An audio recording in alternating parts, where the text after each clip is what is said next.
All right, let's go. So the first group of stuff that we're going to talk about is some of the Irwin Allen highlights, which are among my favorites because, first of all, these easels and the spaceship. What you're looking at right now is the gantry that was created for the pilot episode and the Jupiter 5 spaceship. So this spaceship, as Cody's at a low angle, you can see doesn't perfectly seat inside the gantry.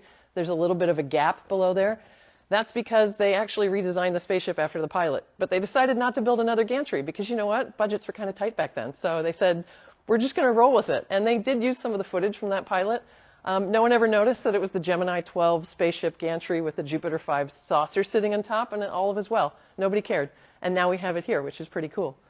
My other favorite thing about how completely low-tech this is that, when you have 3 windows, actually this is just one piece. They just put, like some stuff on top to make it look like we have 3 separate pieces, but time was tight, production's always tough, spray paint it, get it out the door.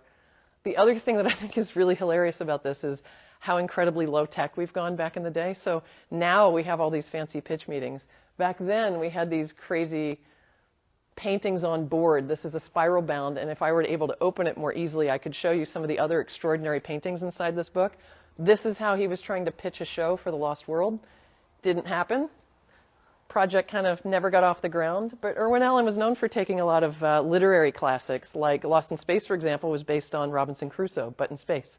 So he was taking other concepts from books, from Sir Arthur Conan Doyle. We have Journey to the Center of the Earth that he also was trying to pitch and make a TV show out of.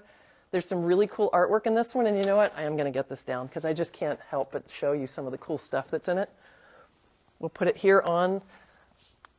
So unfortunately, it didn't work. This show never got off the ground, but they tried. And how cool that this is how they used to try and pitch the executives to get their ideas off the ground. So I hope you've enjoyed a quick peek at just a few of the highlights. There's over 1,200 lots in this auction, and this is just so few that we thought you would enjoy taking a look at, but